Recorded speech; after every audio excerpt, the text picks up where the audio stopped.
Okay so welcome guys. ये 2023 की first video होगी।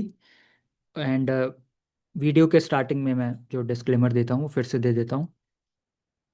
हम फैक्चुअल इंफॉर्मेशन, अगर मतलब तुम्हें अगर फैक्चुअल नॉलेज है किसी क्वेश्चन से रिलेटेड या तुम्हें आंसर याद है तो उसको अनलर्न करो इस वीडियो में।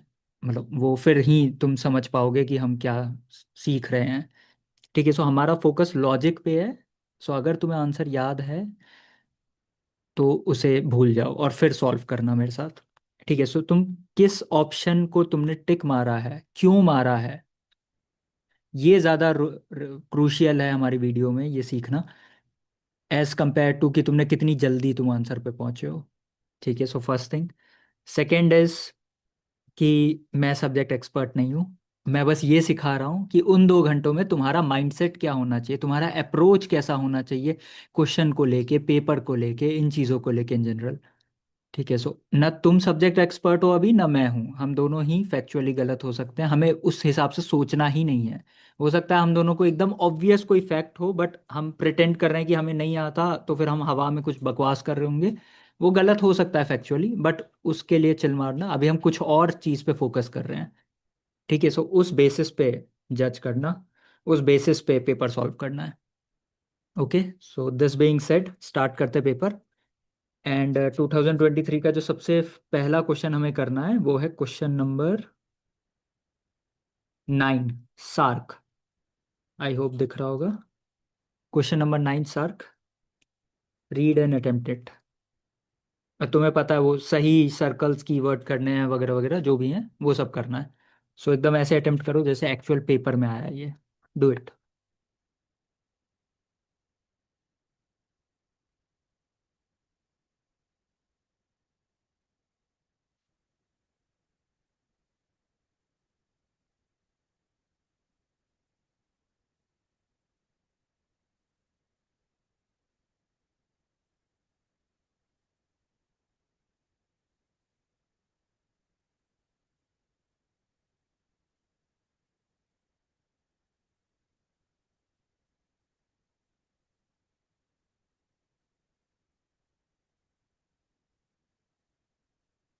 ठीक है, अब मैं कर रहा हूँ।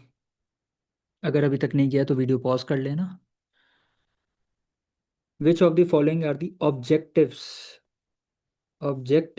ऑफ सार्क। ठीक है, ऑब्जेक्टिव है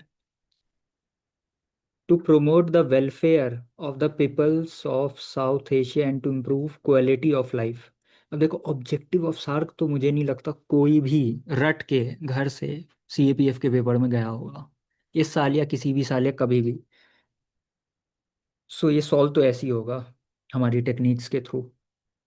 to promote the welfare of the people of South Asia and to improve quality of life. क्यों नहीं, मतलब हो सकता है, ऐसी कोई दिक्कत तो नहीं है। ठीक है, ये ऑब्जेक्टिव क्यों नहीं हो सकता, साउथ एशिया है और ठीक है साउथ एशिया का किया जा सकता है। To promote, again promote to promote and strengthen collective self reliance among the countries of South Asia. Again why not. मतलब ये तो एकदम ऑब्जेक्टिव हो ही सकता है, इसमें कुछ बहुत वियर्ड नहीं है। हमें बस काटना है। देखो, आंसर जब नहीं आता, फैक्चुअली हमें आता ही नहीं है पे आंसर, तो फिर हम उस पे आ जाते हैं कि एलिमिनेट कैसे कर सकते हो, किसी स्टेटमेंट को काट कैसे सकते हो। और जो नहीं काट सकते तो फिर वो ठीक है, वो जवाब बन जाएगा। 1 2, और अगर हम देखें भी तो 1 2 1 2 1 2 हैं काफ़ी ज़्यादा। ठीक है, 1 2 जा सकता है। तीसरा है टू कंट्रीब्यूट टू, अच्छा, contribute to mutual trust understanding and appreciation of one another's problem. इसको मैं रिफ्रेज करता हूँ फिर तुम्हें समझ आएगा कि कंट्रीब्यूट कीवर्ड क्यों है। To increase the mutual trust understanding and appreciation of one another's problems.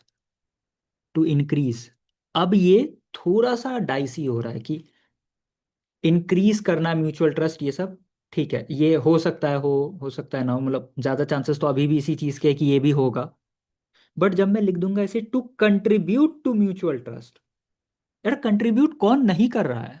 मतलब तुम सार खटाओ, मेरा नाम डाल दो, और इसमें क्या लिखा है, ऐसा कहीं साउथ एशिया भी नहीं लिखा। To contribute to mutual trust understanding and appreciation of one others problem. कौन नहीं कर रहा, मतलब मैं, आयुष भी कर रहा है, तुम भी कर रहे हो, सभी कर रहे हैं यार दुनिया में। ये तो ऐसी चीज है ऑब्जेक्टिव में, मतलब ठीक है, होना ही चाहिए। तो बहुत ही ऑब्वियस है। अब यहाँ आ जाओ। ये है 1 2, ये है 1 2 3, ये 1 2 3 4, तो ये हट गया, ये हट गया। अब अगेन इसमें वो वाला लगेगा कि चार स्टेटमेंट अगर हैं, चार या पांच स्टेटमेंट अगर होते हैं, तो बेसिकली तीन से ज्यादा अगर हैं, सो वो थोड़ा इच स्टार्ट हो जाता है जब ज्यादा स्टेटमेंट्स होते हैं कि। तो फिर ध्यान से देखना पड़ता है कि कुछ एक ना वो गलत देने के उसका बहुत ज्यादा अंदर से आवाज आ रही होती है कि कुछ काट देते हैं, कुछ मतलब ऑल तो नहीं दे सकते, इतना टाइम लगा है पेपर बनाने में। कुछ तो कुछ कहीं तो हल्का ट्विक करो। ऐसे कैसे हमने 15 ऑब्जेक्टिव थे साथ के और उसमें से चार उठा के एज इट इज छाप दिए। सो वो एक बेसिक ह्यूमन नेचर है कि हमने पूरा टेप दिया, बस हमने कुछ अपना दिमाग ही नहीं लगाया सर। तो वो आपस में ये डिसाइड करते हैं, मतलब ये नॉर्मल एक होता होगा कुछ। फोर देखते हैं। To work towards. अच्छा, वर्क टुवर्ड्स अभी तक क्या था? Contribute, promote, promote. अब काम करना है। To work towards ending cross border terrorism. अब ये डाइसी है क्योंकि ये सार्क है। पहली चीज ये कि एक तो वर्क टुवर्ड बहुत ज्यादा स्ट्रॉन्ग वर्डेड स्टेटमेंट है एज कम्पेयर टू बाकी के तीन। दूसरा, अगर तुम्हें क्रॉस बॉर्डर टेररिज्म खत्म करने के लिए वर्क करना है तो पहले तुम्हें एक्नॉलेज और एक्सेप्ट करना होगा कि यह है साउथ एशिया में। इसका मतलब तुम्हें ये एक्सेप्ट करना होगा कि तुम्हारा अपना ही एक मेंबर दूसरे मेंबर को उंगली करता है दिन भर बैठ के। I am referring to Pakistan here. Same China. Cross border terrorism मतलब अब कहाँ कहाँ से क्या क्या हो रहा है, मतलब और पूरे एकदम भसड़ मची है सार्क में तो। सो ये एक्सेप्ट और एक्नॉलेज करोगे तब जाके कुछ बात आगे बढ़ेगी। और उसके बाद तुम्हें वर्क भी करना है। तो मतलब ये अब ये थोड़ा डाइसी है। ये इसके चांसेस कम है। इसके चांसेस इसलिए भी कम है क्योंकि ये स्टेटमेंट अजीब है। इसके चांसेस इसलिए भी कम है क्योंकि चार में ऑल हो जाएगा। सो कई वजह हैं इसके चांसेस कम होने के, तो तुम थोड़ा कॉन्फिडेंटली भी मार सकते हो यहाँ पे। ठीक है। Okay, now next question number 10। Read करो, सॉल्व करो, कीवर्ड्स को सर्कल में डालो।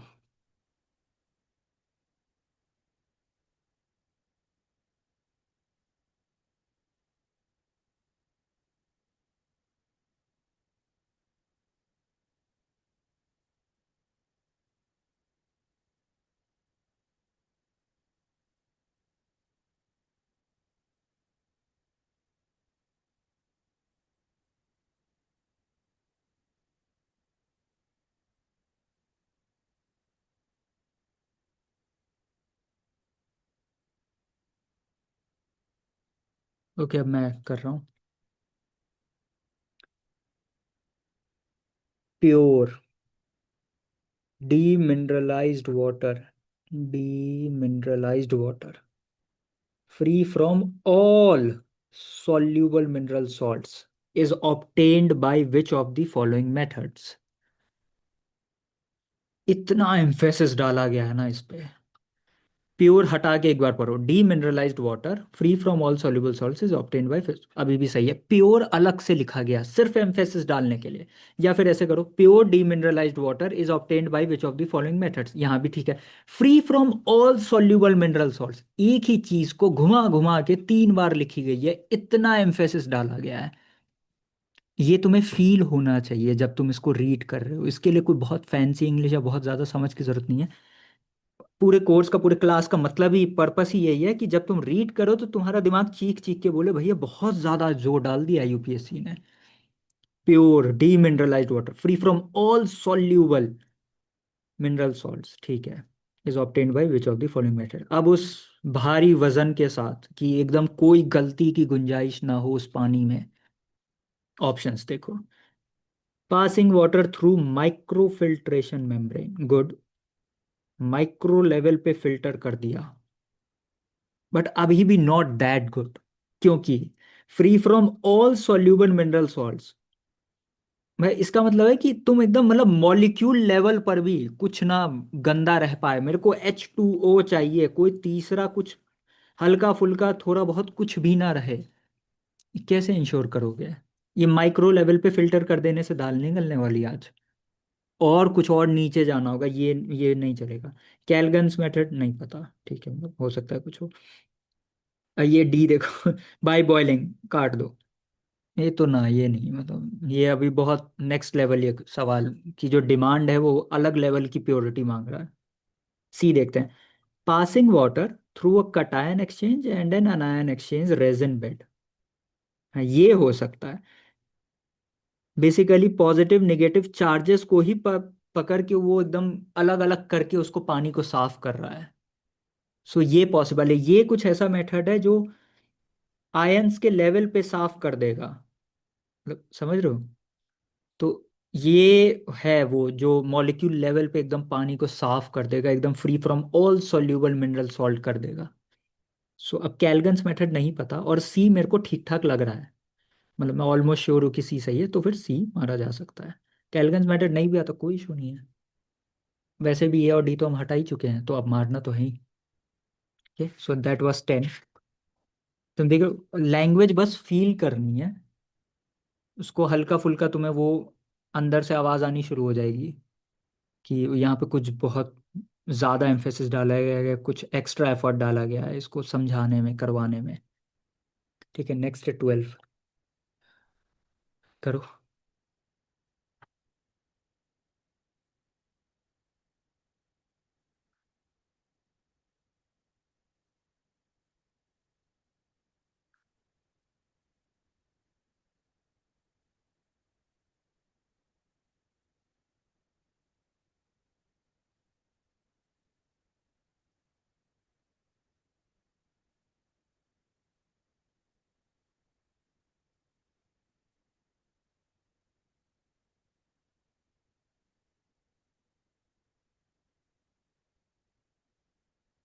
अच्छा, इस क्वेश्चन में उनको स्पेशली सर्कल करना जो एग्जामिनर जिन वर्ड्स को मैनिपुलेट कर सकता है इजीली।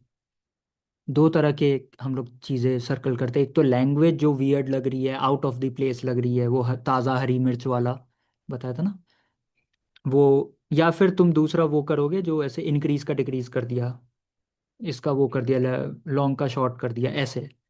सो वो दोनों तरह की कीवर्ड करना है, तो इसमें दूसरे वाले पे ज़्यादा फोकस करना, लैंग्वेज उतना नहीं है इसमें।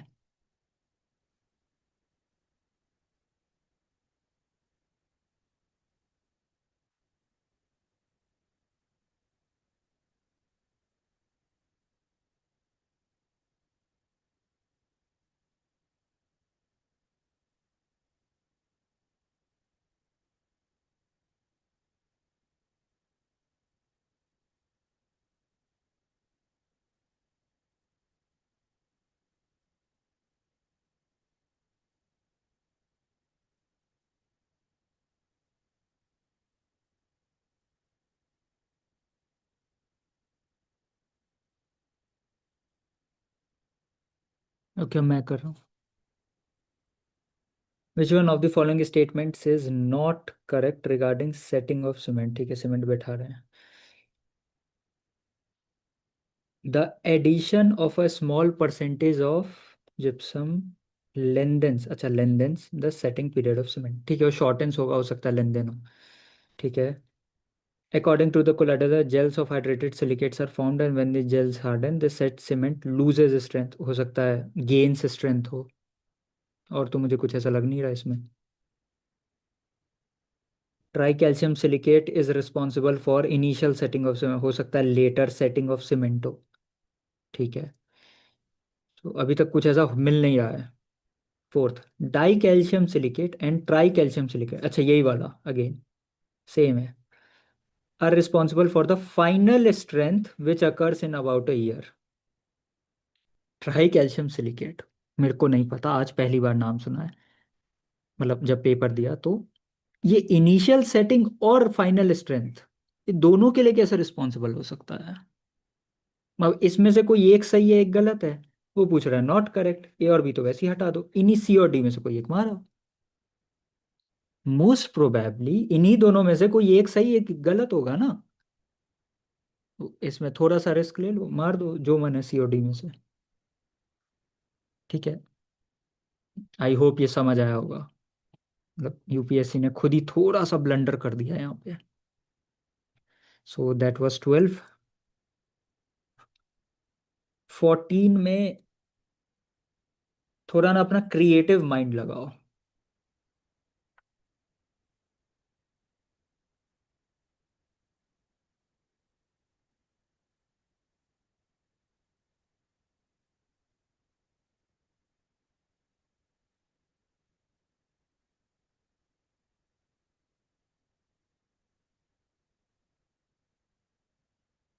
ठीक है, करते हैं। विच one of the following metals does not react with oxygen directly?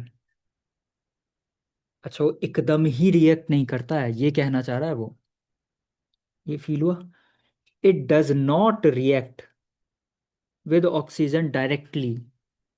ये नहीं लिखा है कि इट रेयरली रिएक्ट्स और कुछ भी नहीं, मतलब डज नॉट रिएक्ट का मतलब एकदम 0% रिएक्ट, करता ही नहीं है। Which is a bit weird. T I think titanium है, Fe आयरन है ना। आयरन तो करता है, जंग लग जाती है हवा में। ठीक है। Pt प्लेटिनम होगा। Zn जिंक है। अब मेरे दिमाग में जब मैंने ऑप्शंस पढ़ा तो एक ये चीज आई कि ये प्लेटिनम पता महंगा क्यों है। मतलब अब क्वेश्चन पढ़ने के बाद मैं पीछे डिड्यूस कर रहा हूँ। क्वेश्चन के आंसर, ये मैंने आई थिंक वेबिनार में कहीं बोला भी, क्वेश्चन के आंसर जब तुम दिमाग को रिलैक्स छोड़ देते हो तो तुम रियलाइज करोगे। न्यूज़पेपर के एड्स, मूवीज के डायलॉग, पुरानी कोई हिस्ट्री की बुक पढ़ी थी, कोई रैंडम रीड किया था कभी, कोई सेल्फ हेल्प बुक या कुछ ऐसी अजीब सी चीज, कोई फिक्शन में कहीं कोई 2-4 सेंटेंसेस पढ़ लिए, इन सब से मिल के आंसर बनता है कई बार एग्जामिनेशन हॉल में। मतलब कम से कम 5-7 सवाल ऐसे मैं हर बार सॉल्व करता हूँ 100 में, जो ऐसे मूवी के डायलॉग या इधर उधर कहीं रैंडम किसी अजीब चीज से अनएक्सपेक्टेडली वहां से लेके आए हैं, किसी मूवी कोई ऐड देख लिया था आईपीएल के बीच में, वहां से मिला है। सो ये होता है। तो जब आप दिमाग को खुला छोड़ दोगे देन यू विल रियलाइज कि प्लेटिनम यहाँ क्या कर रहा है। Does not react with oxygen directly, then you will realise कि यार चांदी में ना कुछ दिनों में काला हो जाता है, पायल या फिर चांदी का ग्लास वगैरह अगर हो घर में, वो काला पड़ जाता है। बट गोल्ड अगेन वो बहुत रेयरली रिएक्ट करता है, बट हमें चाहिए 0%। शायद इसीलिए प्लेटिनम सबसे महंगा हो। और जब ये थॉट मेरे दिमाग में आया तो फिर मेरे दिमाग में एक और चीज़ आई कि ये तनिष्क और ये सब जो ये ऐड करते हैं कि प्लेटिनम की ज्वेलरी के साथ नहीं बोलते कि अनटार्निस्ड प्योर लव, मतलब ये अनटार्निस्ड क्यों है, ये प्योर क्यों है? क्योंकि वो ऑक्सीजन से रिएक्ट नहीं करता होगा। वो हवा में कितना ही दिन रहे वो एकदम ही अनटार्निस्ड अनटच्ड वाली फील देता होगा, जो सबसे पहले दिन उसने दी, जो चांदी नहीं दे पाता है, इवन दो दिखने में दोनों ऑलमोस्ट एक से ही हैं। सो शायद इसलिए वो ऐसा होगा, मतलब मे बी। सो मतलब मैं यहाँ पे प्लेटिनम पे रिस्क ले सकता हूँ। ये जो अनटार्निस्ड है, जो प्योर वर्ड यूज करते हैं, सो उसको वो ये एसोसिएशन मोस्ट प्रोबेबली इसलिए होगा उससे, क्योंकि वो यही रीजन होगा। सो कई बार क्वेश्चन से आपको ऐड समझ आता है कि ये हो क्यों रहा है, या लाइफ के अलग अलग ऑब्जर्वेशंस जो आप कर रहे हो वहां से आपको समझ आएगा कि अच्छा ये इसीलिए ऐसा होता है। आजकल ये बहुत ज़्यादा हो गया है कि ये, तुमने सुना होगा सिविल सर्विस में तो अभी बहुत ज़्यादा हो गया पिछले 2-3 साल से कि किटकैट के रैपर के पीछे से क्वेश्चन बना दिया, हार्पिक की बोतल के पीछे से सवाल बन गए हैं, और ये एक्चुअली जेन्युइनली हार्पिक की बोतल के पीछे से सवाल बन रहे हैं।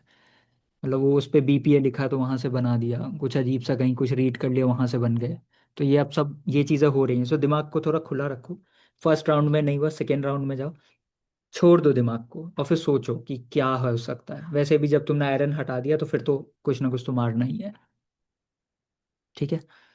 So next is question number 15। अब ये ना, अगर मैंने जूम आउट किया तो स्क्रीन पे पूरा नहीं आएगा, तो एक बार रीड करो, मैं थोड़ा सा ऊपर नीचे कर दूंगा इसको।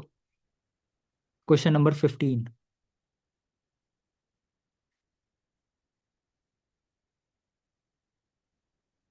अच्छा, इसमें मैं पहले एक चीज अटेम्प्ट करने के पहले दिखा देता हूँ। क्वेश्चन नंबर 15 में 6 स्टेटमेंट हैं, आधे पेज का सवाल है। अकेला बैठा है इधर और उधर 3-4 लोग अलग हैं। इसके ऑप्शन देखो, एक अजीब सी सिमेट्री है, सब में 4-4 है, 2-2 छूट गए। ऐसे में करना क्या होता है, तुम्हें करेक्ट नहीं ढूंढना है। तुम्हें इसके बगल में मैं क्या करता हूँ, लिख लेता हूँ 1 2 3 4 है, 5 और 6। बेसिकली 5 और 6 इसके हिसाब से गलत है, इसके हिसाब से 1 और 6 गलत है, इसके हिसाब से 1 और 2 गलत है, इसके हिसाब से 1 2 3 और 4 गलत है। ठीक है, तो अब तुम्हें बस ये देखना है कि इन 6 में से तुम किन दो को काट सकते हो। मोस्ट प्रोबेबली कौन से 2 स्टेटमेंट गलत है, क्योंकि दो तो देखो डेफिनेटली कोई ना कोई दो गलत हैं।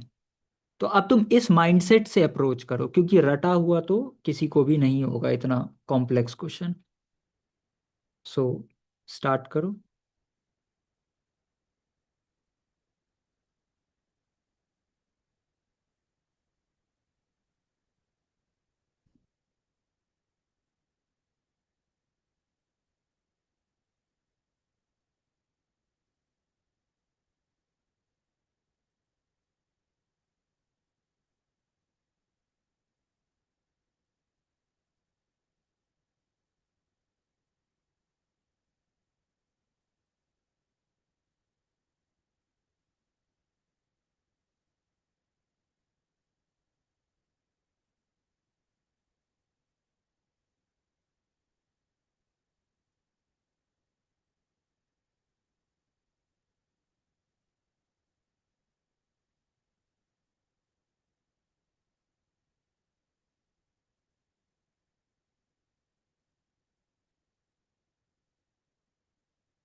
ठीक है, मैं सॉल्व कर रहा हूँ। इसमें ना लैंग्वेज भी लगेगी, वो ट्रिक्स भी होंगी, इसमें काफ़ी कुछ लगेगा। तुमने एक चीज़ नोटिस की होगी आई थिंक अभी तक, कि हम जो ही 30-35 सवाल पेपर में से उठा रहे हैं, ये सब वो सवाल है, मेजोरिटी वो सवाल है। सेटिंग ऑफ सीमेंट हो गया, ये चलो रिएक्ट डायरेक्टली तो हो सकता है लोगों को आता हो। लार्जेस्ट स्तूपा एट सांची का तुम्हें 2-3 लाइन अगर पता भी हो तो ये 6 तो नहीं कर पाओगे। ये जो ये 6 स्टेटमेंट्स हैं ये तो बहुत ज़्यादा हैं, इतने डिटेल में तो डेफिनेटली प्रिपेयर नहीं किया होगा। सो जब भी ऐसा सवाल आता है जो तुम्हें पता है कि किसी को भी नहीं पता है, टू द पॉइंट आंसर, या मेजोरिटी 99% लोगों को नहीं आइडिया, वो रूम में तुम्हारे जो भी बैठे हैं सब तुक्का ही फेंकने वाले हैं, ऐसे क्वेश्चंस में ये टेक्निक ज़्यादा लगती है, और ऐसे क्वेश्चंस का नंबर अब बढ़ा हुआ है, ज़्यादा है। सो ऐसे सवाल छोड़ना नहीं, हाथ पैर पटको वहाँ पे। जैसे ही क्लिक करें ना कि यार ये मुझे क्या किसी को नहीं आता है, ये बियॉन्ड बुक्स चले गए हैं, जो हमारी नॉर्मल बुक्स हैं उसके बियॉन्ड चले गए हैं, बस अगेन वहाँ एनालिसिस लगेगा। ये उसी टाइप का क्वेश्चन है। लार्जेस्ट स्तूपा के लिए ऑब्जर्वेशन है, नीचे हमने पढ़ लिया कि करेक्ट ढूंढना है। Going by the information available from the inscriptions on the railings of the stupa, comma, इसके, इसको हमारे यहाँ एक दूसरा चीज कहते हैं, हिंदी में से कहते हैं कि हमने पलरा झाड़ दिया है। अब आगे जो भी सेंटेंस लिखा है उसके लिए यूपीएससी जिम्मेदार नहीं है। रेलिंग ऑफ द स्तूपा पे जो लिखा है ये हम तुम्हें बता रहे हैं। ठीक है, अब हमसे चेंचा चोचो पोपो पोपो मत करना, जो भी करना है, जो भी है ये उसकी जिम्मेदारी है, स्तूपा के रेलिंग की। अब देखो, the construction of part of one of its gateways was financed by guild of Ivory workers. एक पार्ट का कंस्ट्रक्शन फाइनेंस किया था गिल्ड ऑफ आइवरी वर्कर। कोई बहुत वियर्ड चीज नहीं है, पूरा फाइनेंस नहीं किया, एक पार्ट किया है, ठीक है, किया जा सकता है। बिसाइड्स, अगर यूपीएससी सेफ खेल रहा है यहाँ, यूपीएससी अगर सेफ खेल रहा है, इसका मतलब वो पलरा अगर झाड़ रहा है अपनी साइड से, वो चीजें छोड़ रहा है, तो इसका मतलब वो ठीक है, वो तभी वो करता है जब हमारे पास्ट एक्सपीरियंस हमने देखा है कि जब वो सही होता है। सो वन सही है, मोस्ट प्रोबेबली, क्योंकि देखो आंसर तो किसी को नहीं आता। 1-6, ये क्या होगा, 1-6 और 1-2 तो गए, क्योंकि ये गलत गलत वाले थे। तो अभी काट रहे हैं, बाद में देखते हैं, क्या पता कोई और ज्यादा गलत मिल जाए तो फिर दे पलट के आ जाएंगे वापस। तो अभी बेसिकली हमें देखना 5-6 और 3-4 में से कौन गलत है, गुच्छा दो देखते हैं। In its original early form, this stupa was plain except for the stone railing and the gateways which were richly carved. नहीं पता, थोड़ा फैक्चुअल सा है। ठीक है, मतलब हो सकता है स्टोन रेलिंग भी हो या नहीं, मतलब ठीक है, हो सकता है गलत हो सकता है सही हो, कुछ ऐसा बहुत वियर्ड तो नहीं मिला मेरे को इसमें। The panels on the 4 gateways contain sculptures only in the front and have no sculptures on the rear side. Okay, जैसे इसमें ना ओनली, नो, ये सब नहीं लिखा था, बस एक था except for stone railings and the gateway which were richly carved, और उसको एक्सप्लेन भी किया अच्छे से कि बाहर बस प्लेन थे और पीछे वालों को अच्छे से वो कार्व वार्व करके अच्छा सा कर रखा था, ठीक है, स्टोन रेलिंग गेटवे वगैरह को। स्तूपा प्लेन था, बट ठीक है। ये कह रहा है स्कल्पचर सिर्फ फ्रंट में थे और पीछे बिल्कुल नहीं थे। अच्छा, ये एक्स्ट्रा नहीं है, मेरे को अभी रियलाइज हुआ। Panel on the four gateways contain sculpture only in the front, खत्म। And have no sculptures on the rear side. ये एक्स्ट्रा नहीं लिख दिया इसने, मतलब ये तो यहाँ खत्म हो सकता था ना, फ्रंट के बाद फुल स्टॉप क्यों नहीं डाला? एक्सेसिव इंफॉर्मेशन क्यों दे रहे हो? अब तक तो ये आ गया होगा समझ। थ्री गलत है। इन 1918 when the stupa was discovered. अच्छा, अब ये देखो, यूपीएससी ऐसे में ना ये सब गलत, मतलब कम चांसेस है देने के। बट एक ये मैं ईयर के लिए ना एक ये चीज बता देता हूँ। यहाँ तो छः हैं तो यहाँ ये फट्टा नहीं लगेगा। बट अगर ईयर इसमें है, मतलब जैसे ये ऑप्शंस में है, ऑप्शंस में कई बार लंबे लंबे तीन तीन लाइन के तीन तीन ऐसे चार स्टेटमेंट होते हैं ना। अगर ऑप्शंस में ईयर है और फिर वो पूछ रहा है नॉट करेक्ट या इस टाइप का, तो फिर ईयर के चांसेस कम होते हैं गलत होने के, कि वो थोड़ा ठीक है, वो मतलब ये वियर्ड चीज चेक नहीं कर रहा है। क्योंकि जैसे ही ईयर गलत हो जाएगा आंसर तुरंत सही हो जाएगा वो ऑप्शन। तो वो इतनी अजीब चीज़ नहीं हो, कॉन्सेप्ट यूजुअली चेक करता है, ये मैं थोड़ा एम्पिरिकल बात बोल रहा हूँ। बट अगर ऑप्शंस की जगह ऐसे ऊपर वाले स्टेटमेंट्स में है, जैसा कि इस क्वेश्चन नंबर 15 में है, या फिर यूजुअली जो उनमें होता है दो स्टेटमेंट वाले में, कि only one correct, only two correct, both one and two, neither one nor two. अगर उसमें किसी एक स्टेटमेंट में, लेट्स से स्टेटमेंट टू में बस एक ईयर है, सो वो ना एक नॉर्मल फैक्ट की तरह उसको ट्रीट करो। वहां पे ईयर गलत हो सकता है। हो सकता है उन्होंने लिख दिया है 1993 और वो है 1995, मतलब यहाँ ये हो सकता है। बट इतनी भीड़ में अगर वो एक छोटा सा ईयर दे रखा है कि ये एकदम ही 1918, या चार तीन ऊपर हैं दो लोग नीचे हैं, इतने ऑप्शंस के बीच में अगर रखा है, तो फिर वो ये नहीं चेक कर रहा, वो फिर बड़ी चीज़ों को चेक कर रहा है। मतलब कुछ बड़े बढ़िया चीज़ चेक करना चाह रहा है, तुम्हारे कुछ कॉन्सेप्ट्स देख रहा है, कुछ ऐसी बेसिक चीज़ें देख रहा है। ठीक है, सो इन 1918 व्हेन द स्तूपा वाज, सो इसके चांसेस बहुत कम है, बहुत कम है कि ये गलत होगा। When the stupa was discovered. अच्छा, बिसाइड्स मैं इतना फालतू में मैंने समझा दिया। ये सेंटेंस का कंस्ट्रक्शन ऐसा है, इन 1980s when the stupa was discovered, कि ये प्रीमाइस है स्टेटमेंट का, मतलब गलत होने के चांसेस इसके कम है। अब जो बोलेगा वो गलत हो सकता है। इसको लिखा इस तरीके से गया है कि ये हम बता रहे हैं, अब हमारे स्टेटमेंट सुनो और फिर जज करो कि गलत है कि सही है। All of its four gates were intact. All of its four gates were intact but the mount was in poor condition. कि ये हो सकता है कि उल्टा हो। ये किसी को फीलिंग आई है, मतलब ये अब आनी चाहिए कि ये ना रिवर्स दे दिया है। माउंट हो सकता है इंटैक्ट हो और चारों गेट पुअर कंडीशन में हो, या चार नहीं तो तीन गेट पुअर कंडीशन में हो। यूजुअली ऐसे ऑल इसलिए शायद दे दिया होगा ताकि कोई शक ना रहे, दो या तीन गेट बहुत पुअर कंडीशन में हो, तो ये पॉसिबल है। सो इस पे मेरे को थोड़ा शक हो रहा है, थोड़ा नहीं काफी ज्यादा शक हो रहा है कि ये रिवर्स होने के चांसेस हाई हैं। अब 5 और 6 देखते हैं। 8 historians have established clear connection between the sculptures of the stupa with events described in Jataka tales. Okay, इसको मैं रीफ्रेस करता हूँ, फिर तुम्हें वियर्डनेस इसकी समझ आएगी। There is a clear connection between the sculptures of the stupa with events described in Jataka tales. ये नॉर्मल सेंटेंस है। यूपीएससी का सेंटेंस क्या? 8 historians have established clear connection. 8 historians,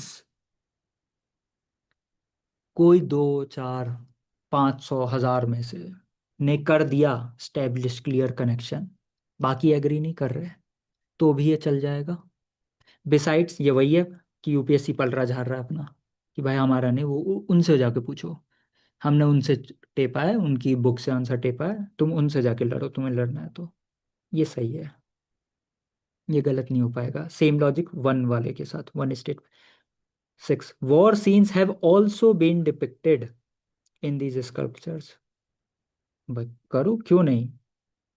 उस टाइम पे वॉर सीन्स तो ठीक है कॉमन ही होते होंगे, और ये इसको ऐसा लिखा है कि तुम सिंपल लिख सकते हो, war scenes have been depicted in this sculptures. War scenes have also been depicted in this sculptures. ये ज्यादा वाटर डाउन हल्का सा फील हुआ। ये या तो कहीं से उठाया गया है, या ये थोड़ा वाटर डाउन किया गया है कि war scenes have also been depicted. Directly क्यों नहीं लिखा war scenes were depicted in this sculptures. या ऑल्सो ठीक है, मतलब ये मतलब थोड़ा ठीक है, चल जाएगा, वैसे भी वॉर सीन की बात हो रही है तो चल सकता है। तो मतलब मेरे को तो 3 और 4 का गुच्छा एक साथ दिख गया था, और उसके बाद उसी पे शक भी हो रहा है। 5 6 के चांसेस अगर तुम कंपेयर करो 3 4 से, तो इनके गलत होने के चांसेस ज़्यादा हाई हैं, सो मैं डी मार दूंगा। 3 4 5 6 मैं डी मार दूंगा, क्योंकि अब कंपैरिजन 5 6 और 3 4 के बीच की है। Okay, so this was 15। अब करते हैं 17। 17 में बहुत ध्यान से कीवर्ड्स पकड़ना जिन पे मैनिपुलेशन किया जा सकता है, या लैंग्वेज वाला, या वो सब पकड़ना। करो करो 17।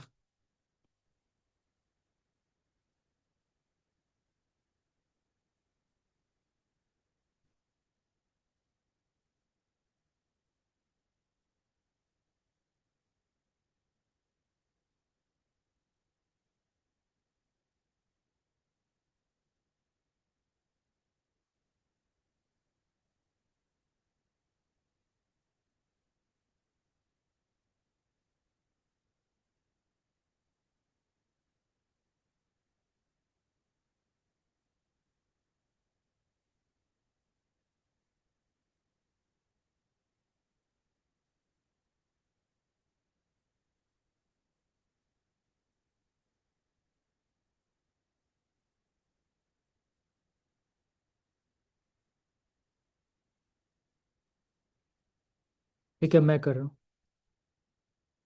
Which one of the following statements is correct? Brahmi, used for writing many Ashokan inscription, shows local variations. Okay, इसमें बहुत ज़्यादा इस बेचारे को वाटर डाउन किया गया इस स्टेटमेंट को। Brahmi use for writing many Ashokan inscriptions. कितने? मैनी। मेजॉरिटी नहीं, मैनी। ओवरवेलमिंग मेजॉरिटी नहीं। मोस्ट नहीं, many.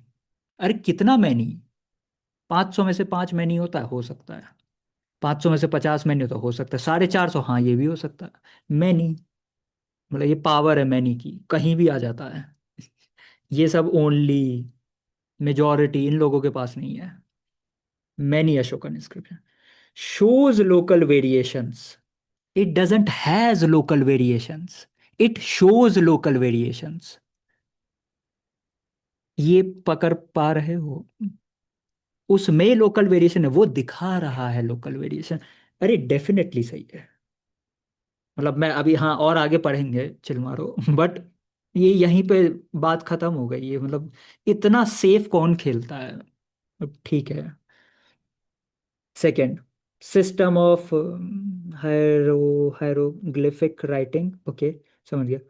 Was developed in ancient Mesopotamia. अरे वो मेसोपोटामिया की जगह कहीं और डेवलप हुआ होगा, मेसोपोटामिया यूज करते होंगे, डेवलप नहीं किए होंगे मोस्ट प्रोबेबली। अभी हम लोग वो पकड़ रहे हैं कि गलत क्या क्या हो सकता है। सो ये भी इजीली गलत हो सकता है। सी में भी, system of cuneiform writing developed around 3rd millennium BC in Egypt.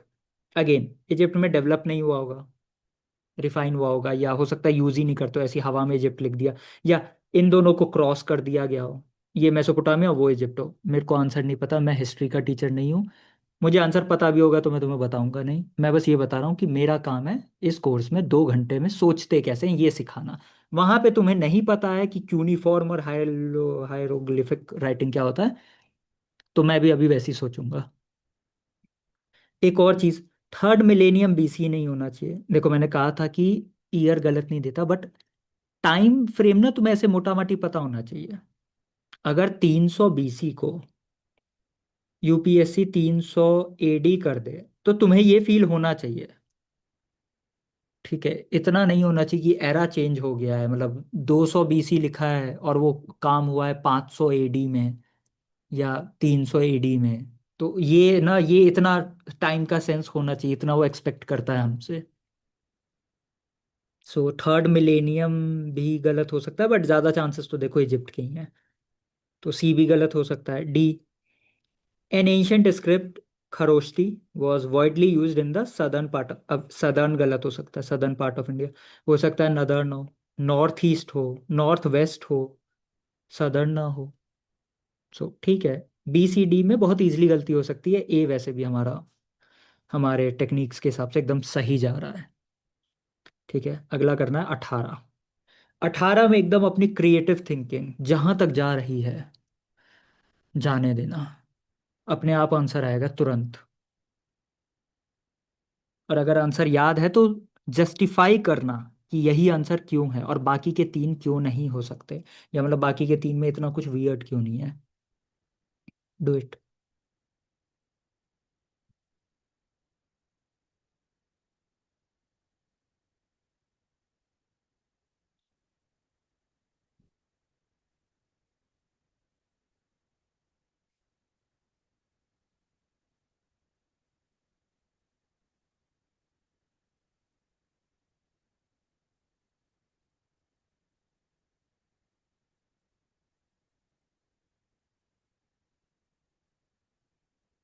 ठीक है, मैं कर रहा हूँ। Which one of the following activities was not a part of daily time table for a king as prescribed in Arthashastra. अच्छा ठीक है, चाणक्य ने बुक लिखी है, डेली टाइम टेबल का पार्ट नहीं है। डेली करना है उस राजा को कायदे से। ठीक है। Receive reports on defence. अभी के प्राइम मिनिस्टर लोग डेली नहीं करते होंगे मे बी, बट उस टाइम पे तो यार होता होगा। Defence was huge thing at that time. तो ठीक है, ये हो सकता है ना हो, मतलब करते होंगे डेली। सी डी देखते हैं फिर। Receive revenue in cash. भाई ये तो मतलब डेली आता होगा, मतलब ये तो अभी भी बैंक अकाउंट में मुझे लग रहा है सरकार के डेली डलता है। ठीक है, और तब कैश ही था, यूपीआई तो था नहीं, तो ठीक है। ए और सी में तो मुझे ऐसा कोई दम लग नहीं रहा। Consult his council of ministers daily. कर सकते होंगे, ये कोई बहुत वियर्ड चीज नहीं है। अभी मीटिंग्स नहीं होती डेली कि वो एक स्मॉल कोटरी डिसाइड कर लेता है, डेली नहीं मिलते, बट उस टाइम पे सब लोग साथ ही एक ही वो महल में रहते हैं, आसपास में ही रहते थे वो, मिलते होंगे डेली। नहीं तो आइडियली डेली मिलना चाहिए। ठीक है, डेली डिस्कस होता होगा, किया जा सकता है। बट मैं डी पे अभी उतना नहीं टिक मार रहा हूँ कि हो सकता है नहीं करते हो डेली। बी एक बार देखो। Visit the town incognito. इसका मतलब है कि राजा पूरे किंगडम का डेली टाउन में इनकॉग्निटो घूमेगा। अब वो इनकॉग्निटो कैसे घूमेगा, वो मेकअप करेगा, वो वेग लगाएगा वगैरह वगैरह। वो इनकॉग्निटो पहले बनेगा, फिर वो टाउन में जाएगा घूमने और जनता की परेशानियां देखेगा एक नॉर्मल कॉमन मैन की आंखों से। ये काम डेली क्यों करेगा, मतलब इमेजिन करो, मतलब चंद्रगुप्त मौर्य डेली मेकअप करके टाउन में घूम रहा है, डेली सुबह वो अजीब अजीब से कपड़े पहन के विग विग लगा के डेली घूम रहा है। क्यों घूमेगा, मतलब ये बहुत वियर्ड नहीं लग रहा? और ये क्या है, ये क्यों तुम राजा को स्प्लिट पर्सनैलिटी क्यों दे रहे हो बेचारे को फालतू में? मतलब बी और डी में मैं अगर कंपेयर करूँ तो फिर कोई डाउट ही नहीं है। बहुत बेकार काम है, डेली नहीं है तो कर लो, मतलब महीने में एक आध दिन कर लो, उतना बहुत है। तो हफ्ते में कर लेना। ये तो बहुत ज्यादा शौकीन आदमी हो गया, ये नहीं। ठीक है, 18 हो गया। ये देख रहे हो, मतलब हमें हिस्ट्री नहीं आती है, हिस्ट्री के दो क्वेश्चन हो गए हैं। सो ऐसी आएगी, अब हिस्ट्री भी ऐसी आ रही है वियर्ड सी। इसके बाद ना, हाँ ये देखो, ये इनिशियली मैंने 24th क्वेश्चन प्लान नहीं किया था वीडियो में डालने का, क्योंकि अभी वो अंडरस्टैंडिंग का वो लेवल आया नहीं है जहाँ पे तुम ये फील कर पाओ। बट मैं ये दिखाना चाहता हूँ कि अगर तुम में से कुछ को ये समझ आ जाए तो ये बहुत बढ़िया है, वरना लास्ट में ना पलट के आना 24 पे, जब खुद PYQ सॉल्व कर रहे होगे। सो पहले तुम मेरी वीडियोस देखोगे, उसके बाद तुम मेरी वीडियोस दोबारा देखोगे पॉज करके खुद सोच के। उसके बाद तुम फिर जब तीसरा PYQ करोगे तो फिर 24 देखना एक बार, तुम्हें ये आना चाहिए समझ। इसको बस एक बार रीड करो और मुझे ये बताओ सबसे सेफ ऑप्शन जिसमें यूपीएससी ने सेफ खेला है वो कौन सा है। अगर लेट से तुम्हें एकदम नहीं आता, फिर भी तुम्हें मारना है, मन कर रहा है, सबसे सेफ कौन सा वो ऑप्शन है? तो एक बार वो देख के बताओ।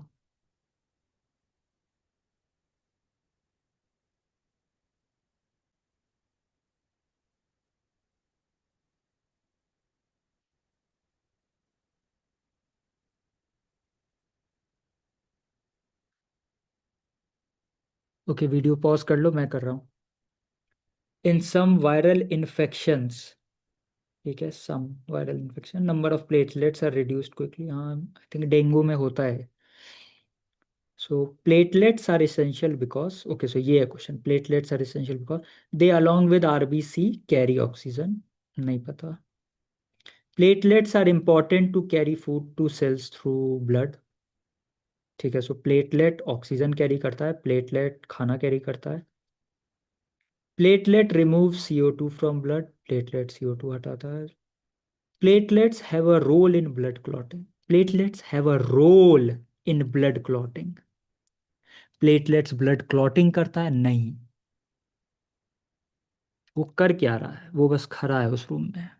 हो सकता है प्लेटलेट्स मोरल सपोर्ट दे रहा हो बाकी ऑर्गन्स को कि चलो ब्लड क्लॉटिंग करो जल्दी जल्दी। मुझे नहीं पता प्लेटलेट्स कर क्या रहा है, वो मैनेजर है, वो इस काम में करना क्या क्या काम, बट ये बहुत सेफ नहीं है। Platelets have a role in blood clotting as compare to A, B and C। D is very very safe. मतलब मैं ऐसे में डी मार के आगे बढ़ जाता हूँ।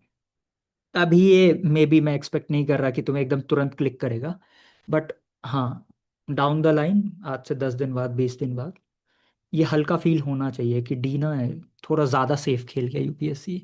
वो लैंग्वेज में सडन एक चेंज आया है, मतलब NH पे स्पीड ब्रेकर टाइप कुछ चीज़ फील हुई है। ये होनी नहीं चाहिए थी इस क्वेश्चन में ऐसे यहाँ। तो ठीक है, नेक्स्ट क्वेश्चन हमें करना है 34। अच्छा, एक बार ना मैं तुम्हें 31 और इसमें कुछ दिखाना है मेरे को। ये है 2023 का पेपर, ठीक है। मैं तुम्हें बार बार कह रहा हूँ, PYQ के थीम्स, PYQ के सवालों के सॉल्यूशन, PYQ के सवाल से बने, जो बन सकते हैं और सवाल, उन पे फोकस करो। ये देखो इसका जीता जागता एग्जांपल, और भी बहुत से हैं, मेरे को ये बस अभी दिखा है। ये है, ये बायोगैस 2024 में आया था। इसमें इन्होंने बस पूछा मेन कंस्टिट्यूएंट क्या है बायोगैस का, मिथेन। क्योंकि वहां पे 3 में मिथेन था, याद है वो, आई थिंक 24 या 25वां सवाल था सेट ए का। तो हमने मिथेन मिथेन मिथेन 3 बार था, एक में शायद नाइट्रोजन है कुछ अजीब सा, था वो काट दिया था। ये मिथेन है। इस साल इन्होंने पूछा मेजर मेन कॉन्स्टिट्यूएंट कौन है, नेक्स्ट ईयर बोला इन्हीं सबको लाइन में लगा दो। यही है, इसी से अगला सवाल बना इनफैक्ट।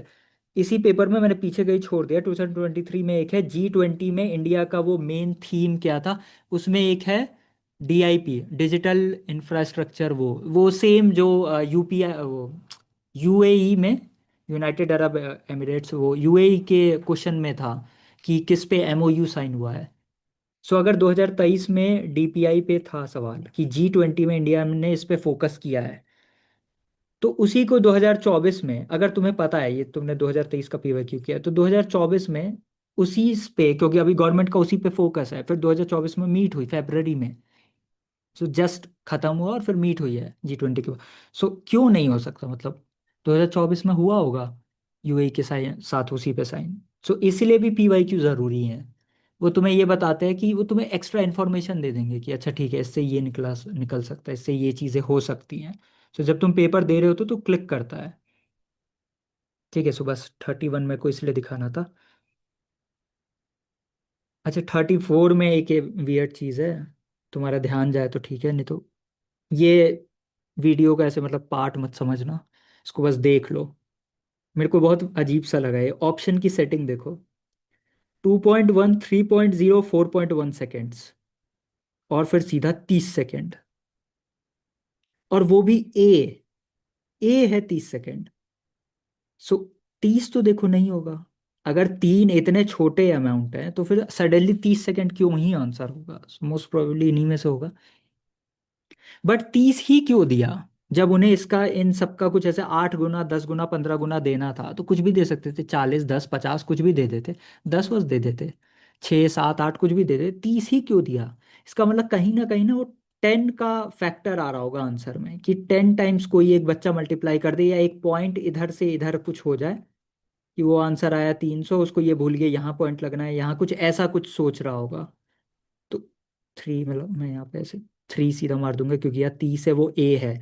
कि अगर किसी ने कुछ पॉइंट आगे पीछे कर दिया, तो ए ही ऑप्शन 30 दे दीजिए, बच्चा 30 मार देगा। आंसर क्या है? 3.0 सेकेंड्स।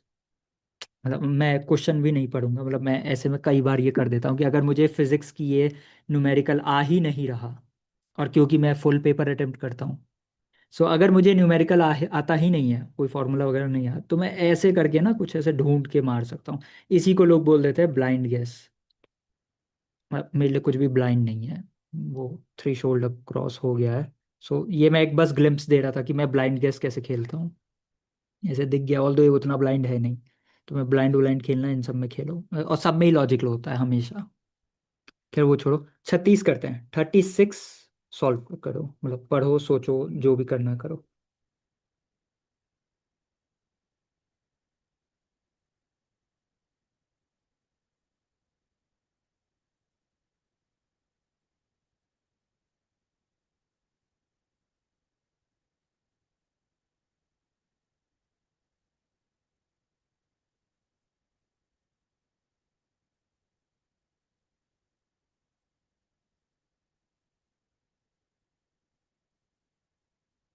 ठीक है, अब मैं कर, which one of the following is a permeable rock that allows water to pass through it. Okay, so पानी उससे पास कर जाता है, या तो पानी गड्ढा करके आर पार चला जा रहा है, या उसके बीच में कहीं छेद वेद है तो वो पानी वैसे वो पास होने दे रहा है, कुछ कुछ है, तभी वो पानी पास हो रहा है। ठीक है, पहला ऑप्शन नहीं आता हमें। ठीक है, पहला है ग्रेनाइट। अच्छा, ग्रेनाइट सुना होगा, किचन के जो स्लैब लगते हैं वो ग्रेनाइट के लगते हैं, तो सुना ही होगा। अब किचन का जो स्लैब है उसमें पानी आर पार तो नहीं जाता यार, वो बहुत बढ़िया, वो सॉलिड है, वो अच्छा सा होता है। तो ग्रेनाइट का स्लैब अगर सुना है तो काट दो, नहीं भी सुना है तो मैं आगे अभी बताऊंगा। लाइम स्टोन, लाइम स्टोन नहीं पता अभी, ठीक है छोड़ दो। क्वार्ट्जाइट नहीं सुना, सिल नहीं सुना, नहीं आ रहा, क्या करोगे ऐसे में? हिंदी। चले पानी को गुजरने देता, ठीक है, ग्रेनाइट ग्रेनाइट। क्वार्ट्जाइट क्वार्ट्जाइट है, सिलसिला है, बट लाइमस्टोन क्या है? चूना पत्थर। अगर किसको लाइमस्टोन नहीं भी पता, या पता है लेकिन वो फील नहीं कर पा रहा है आंसर, चूना पत्थर। यार चूने पे पानी डालोगे तो पानी पास होने देगा ना। और अगर चूने का पत्थर भी है तो वो गल के फिर पानी पास होने देगा, बट वो पानी तो पास होने ही देगा। चूना पानी कब से रोकने लगा? अनटिल अनलेस वो एकदम ऐसे सीमेंट बन के एकदम सख्त नहीं हो गया, चूना पत्थर तो पानी होने ही देगा। इसका तो लाइमस्टोन ही जाएगा, खत्म। इसलिए कई बार हिंदी देख लेनी चाहिए बीच बीच में, मतलब मैं बहुत फ्रिक्वेंटली हिंदी देखता हूँ। कुछ नहीं समझ आ रहा, क्या पता क्वार्ट्जाइट का हिंदी में कुछ ऐसा नाम होता कि एकदम ही क्लिक कर जाए, तुम्हें देखते ही आंसर मिल जाए। तुम्हें नहीं पता ना, अगर तुम्हें सिल नहीं पता, क्वार्ट्जाइट नहीं पता, साइड में देख लो, ग्लैंस कर लो, 1 सेकंड लगेगा, आधा सेकंड लगेगा। तो तो अब लास्ट क्वेश्चन इस वीडियो में करते हैं, 50, या 50 करो, और सोचना कि कुछ कटेगा तो क्यों, नहीं कटेगा तो क्यों, क्योंकि ये तो किसी को नहीं आता होगा, और जो किसी को नहीं आता वही हमारा डोमेन है, वही हम करेंगे।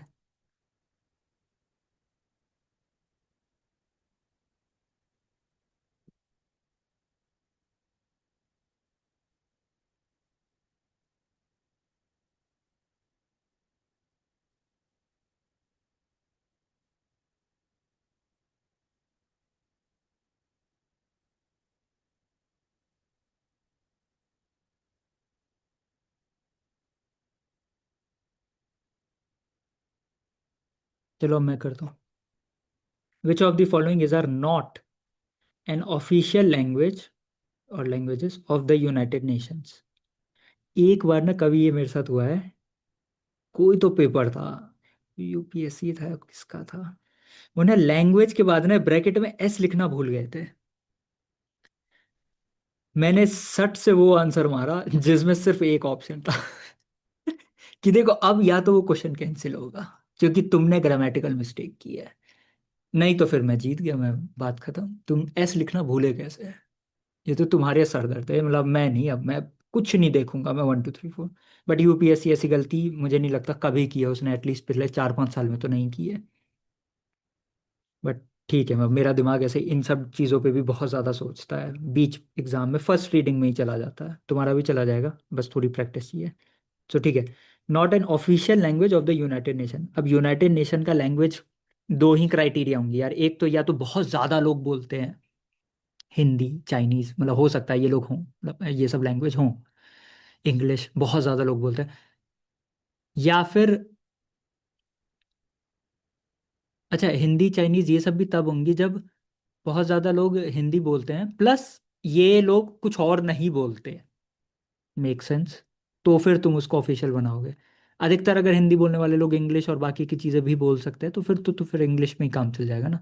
तुम्हें बस ये देखना है कि ज़्यादा से ज़्यादा लोग छूट ना जाएं तुम्हारे उस आर्क से, जो तुम जिसमें चीज़ें तुम्हारी रिपोर्ट्स और बाकी की चीज़ें पब्लिश हो रही हैं।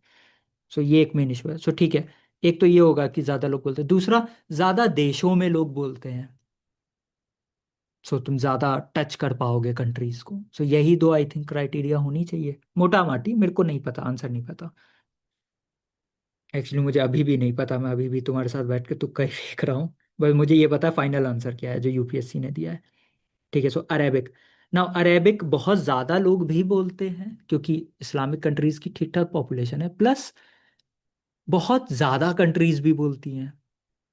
इस्लामिक जो ऑर्गेनाइजेशन ऑफ इस्लामिक कंट्रीज है उसमें काफ़ी मेंबर्स हैं, और अरेबिक वैसे भी ठीक है बहुत पॉपुलर है, पूरा अरेबियन पेनिनसुला है बकायदा। सो वन बिल्कुल हो सकता है। जर्मन। अब देखो जर्मन ना बस जर्मनी में बोलते हैं और उनको इंग्लिश इंग्लिश भी आती ही होगी, या फ्रेंच, या तो मतलब थोड़ी इंग्लिश तो आती होगी।